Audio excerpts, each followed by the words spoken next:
જામનગરના પંચેશ્વર ટાવર નજીક ગઈકાલે બનેવીની હત્યા નિપજાવનાર શાળો અને તેના સાગરીતને પોલીસે ઝડપી લીધા.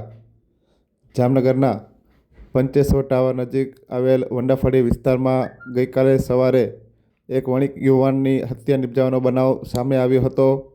ખાસ કરીને બનેવીની હત્યા નિપજાવનાર શાળો અને તેનો સાગરીત ફરાર થઈ ગયા હતા. ત્યારે પોલીસે સીસીટીવી અને જુદા જુદા ટેકનિકલ એનાલિસિસના આધારે બંને ઝડપી લીધા છે અને કાર્યવાહી કરવામાં આવી છે. ત્યારે હત્યા નિપજાવનાર મનીષ મોરી અને સોહિલ સોઢા ગણતરીના કલાકોમાં જામકંડોરણા પાસેથી પકડાયા હતા.